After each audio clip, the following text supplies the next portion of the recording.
था। चलिए अब आगे बढ़ते हैं, जहां दिल्ली के कई इलाकों में तुर्की के खिलाफ जमकर प्रदर्शन देखा जा रहा है। सड़क पर भारत के व्यापारी संगठन तुर्की के खिलाफ भारत में गुस्सा तेज हो चुका है।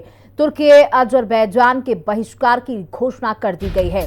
देखिए, बता दें कि ऐसा माना जा रहा है कि तुर्की जो है वो पाकिस्तान का समर्थन कर रहा है और जिस दौरान भारत और पाकिस्तान के बीच में युद्ध जैसी स्थितियां पनप रही थी, उस समय भारत पर हमला करने के लिए तुर्की ने अपने ड्रोन दिए, सैन्य बल दिया पाकिस्तान को।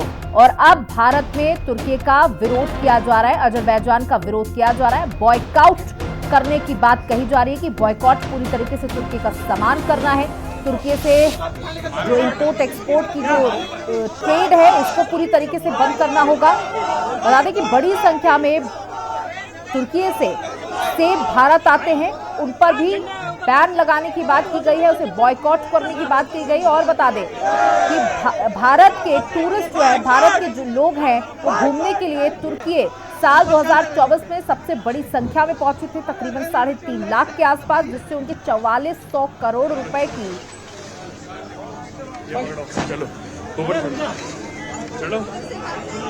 तुर्की अजरबैजान के बहिष्कार की यहाँ पर घोषणा कर दी गई है। और ये दिल्ली की तस्वीरें हैं जहाँ पर आप देख सकते हैं लोग सड़कों पर है और तुर्की को पूरी तरीके से बॉयकॉट करने की बात कर रहे हैं।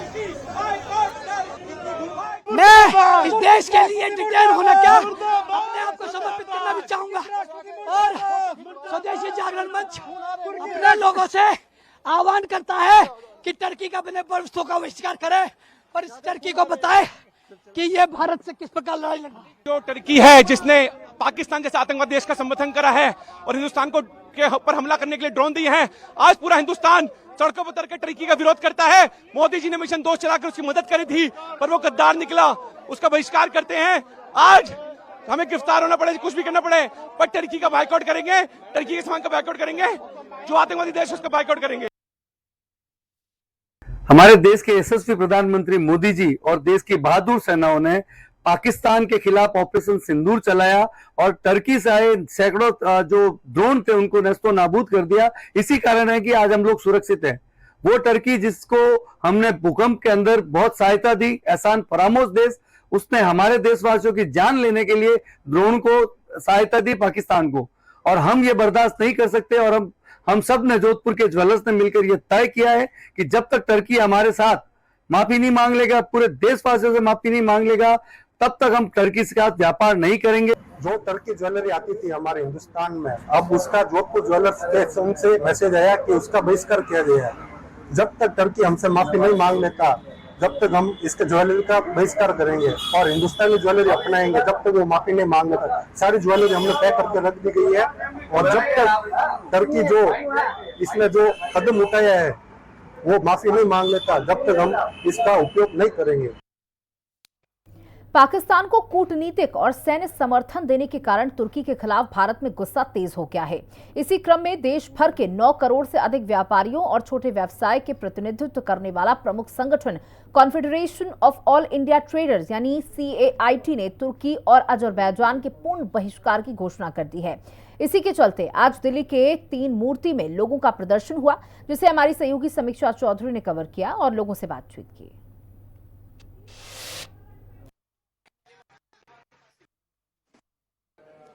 भारत पाकिस्तान के तनाव के बीच जिस तरह से टर्की ने पाकिस्तान का सपोर्ट किया है, उसको लेकर के भारत में जगह जगह विरोध प्रदर्शन भी किए जा रहे हैं और कहा ऐसा जा रहा है कि जो भी देश आतंकवाद का साथ देगा, भारत उसका पूरी तरह से बॉयकॉट करेगा।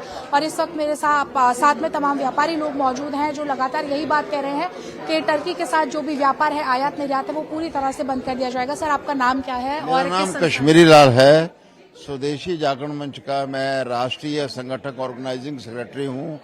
आज कैट की मीटिंग है, व्यापारियों की मीटिंग है, परंतु ये अच्छी बात है कि व्यापार से ज्यादा ये देश हित के मुद्दों को डिस्कस कर रहे हैं। और खास तौर पे तुर्की जिसका हमारे सैलानी, हमारे टूरिस्ट 176% बढ़ रहे हैं, अजरबैजान जहां पिछले 10 साल में 5000 गुना ये व्यापारी हमारे सैलानी बढ़े हैं, तो उसका बहिष्कार करना बहुत आवश्यक है। इतनी बात ही कहना थी। ठीक।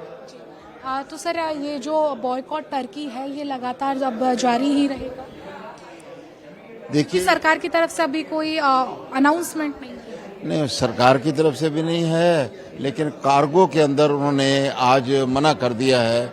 और इसी प्रकार से अलग अलग व्यापारी में खास तौर पे मार्बल एसोसिएशन ने भी इसका बहिष्कार किया है। आने वाले दिनों के अंदर उनका रुख कैसा रहता है, वो क्षमा याचना करते हैं, पीछे हटते हैं, इस पर सरकार का और प्रजा का रुख भी रहेगा। हम ये टर्की और बाकू का पूरा बायकॉट करते हैं। जो भी वहाँ से हम सामान आ रहे हैं उसका हमने मार्बल मार्केट वालों ने पूरा डिक्लेरेशन दे दी कि हम कोई मार्बल वहाँ से नहीं ऑर्डर देंगे। कपड़े वाले व्यापारी भी सब साथ हैं हमारे। ओवरऑल पूरी दिल्ली इंडिया की ऑल इकोनॉमी जो बिजनेस बाकू और इनसे कर रहे हैं सबने बायकॉट करने का डिक्लेयर किया है। हमारे खास करके आंध्रा से या साउथ इंडिया से बहुत मूवी शूटिंग करने के लिए जाते रहते हैं टर्की वगैरह। अभी आगे जाके वो बंद हो जाएगा वो। और डोमेस्टिक टूरिज्म की बहुत अभाव है इधर, मतलब इतने खूबसूरत जगह है इंडिया में, लेकिन सिर्फ इंफ्रास्ट्रक्चर के अभाव की वजह से domestic tourism is not getting popularised. So जो लोग और टैक्स एग्जम्पशन भी अगर मिल गया डोमेस्टिक टूरिस्ट को, जैसे अपर मिडिल क्लास को वगैरह को टैक्स एग्जम्पशन मिल गया domestic, if I am spending money in India I should get some tax exemption, right? So there are so many beautiful places in India unexplored, and that is where people should focus. Especially, I request the Income Tax Department also to give please encourage domestic tourism to avoid these countries like Turkey, and we have more beautiful places than Anar. आप सही कह रहे हैं, राजस्थान से marbles का बहुत बड़ा व्यापार है जो वहाँ पे एक्सपोर्ट होता है और टर्की से भी आता है। तो उसको आज confederation of all India traders की मीटिंग में निर्णय हुआ है कि उसको किस तरह से हमको बायकॉट करना है, टर्की को, अजरबैजान को बायकॉट करना है जो टूर ट्रेवलिंग खूब होती है। तो आज ये अभियान पूरे देश के व्यापारियों को एकजुट कर रहा है। इससे हमें आगे भी जो देश हमारे खिलाफ होगा उसके अगेंस्ट एकजुट होकर के हम व्यापारिक विरोध करेंगे, जिससे उनका व्यापार खत्म। हमने प्रण लिया है कि ये जो तुर्की ने इतना घटिया स्तर पे पाकिस्तान की सपोर्ट की है, हम उनके सामान का भी विरोध करेंगे और जो टूरिस्ट वहाँ पे जाते हैं उनको भी समझाएंगे। सर्दियों का मौसम में सबसे ज्यादा घूमने वाले टूरिस्ट टर्की का सहारा लेते हैं। चंडीगढ़ में सभी लोगों को समझाएंगे, गली गली में जाके लोगों में प्रचार करेंगे भी वहाँ जाने की जरूरत नहीं है। हमारे देश में बहुत अच्छे टूरिस्ट प्लेस हैं, जैसे हिमाचल में चंबा डिस्ट्रिक्ट है, डलहौजी है, खुजराह है, और भी साउथ एरिया में बहुत अच्छे प्लेस हैं जहाँ पे हम घूमने छुट्टियों में जा सकते हैं। यह स्वदेशी पर आ जाएंगे, विदेशी का बहिष्कार। हम बिल्कुल स्वदेशी पे आएंगे और बाहर की चीजों का पूरा बहिष्कार करेंगे और पूरा अपने देश के साथ नरेंद्र मोदी जी के साथ पूरा उनके जोश के साथ खड़े होंगे। चूंकि तुर्की और अजरबैजान ने पाकिस्तान के साथ में उनका सपोर्ट किया, तो चूंकि दुश्मन का दोस्त हमारा दुश्मन है, इसी को हमने बॉयकॉट करने के लिए यहाँ पर आज ये हमारी नेशनल काउंसिल गवर्नर उनकी मीटिंग हुई है और कल से हम लोग सब अपने अपने स्टेट में जाकर इस मुहिम को आगे बढ़ाने जा रहे हैं। क्योंकि वहाँ अभी रिसेंटली हमारा बहुत सारा टूरिज्म बहुत डेवलप हो गया है तुर्की और अजरबैजान का। तो मेन फोकस हमारा यही है कि हम उस जो हमारा पर्यटन है उसको जो हमारे यहाँ की जो लोग वहाँ जा रहे हैं उनको हम किसी भी तरीके से उनका बॉयकॉट करवाएं, और साथ में वहाँ का मार्बल हमारे इंडिया में बहुत आता है तो उसको भी हम नास्तबूद करने। देखिए, जैसे मार्बल तो हमने कहा राजस्थान एक हब है मार्बल का, लेकिन साथ ही साथ अगर आपका ध्यान जाए उस तरफ तो एक ज्वेलरी, राजस्थान ज्वेलरी हब भी है। प्रीशियस और सेमी प्रीशियस स्टोन का एक बहुत बड़ा हब है, और उसी सिलसिले उसमें हम देखते हैं तो यहाँ से जितना ज्वेलरी एक्सपोर्ट होता है उतना इंपोर्ट भी किया जाता है, क्योंकि ज्वेलरी एक ऐसी चीज है कि राजस्थान में सब लोग आते हैं तो ऐसे होता है कि टर्की की ज्वेलरी भी वहाँ पे बहुत पसंद की जाती है। अगर हम उसको दोनों की आयात और निर्यात दोनों चीजों को अगर हम बंद करते हैं तो उससे उनकी अर्थव्यवस्था पे बहुत बड़ा फर्क पड़ेगा। और आज का जो यहाँ पे मुद्दा है वो यही है कि बॉयकॉट किया जाए टर्की और अजरबैजान को। देश भर से व्यापारी आज यहाँ पर जुटे हैं और सबका यही कहना है कि आज ये लोग सब मीटिंग करें, इसके बाद अपने अपने राज्यों अपनी अपनी जगहों पर जाकर के सभी को समझाएंगे कि जिस देश ने हमारे दुश्मन देश का साथ दिया उसको भारत पर हमला करने के लिए सामान उपलब्ध कराए, ड्रोन्स उपलब्ध कराए, तो ऐसे देश को पूरी तरह से बॉयकॉट किया जाना चाहिए। जबकि टर्की को जब भी जरूरत हुई है, भारत हमेशा सबसे पहले उसके साथ खड़ा रहा है। बावजूद टर्की ने किस तरह से भारत के साथ किया कि भारत के दुश्मन देश के साथ हाथ मिला लिया। कैमरामैन दीपक के साथ समीक्षा चौधरी, हिंदी खबर, दिल्ली। हिंदुस्तान ने तो हमेशा मदद की पहल की है जब किसी भी देश पर कोई आपदा आई हो।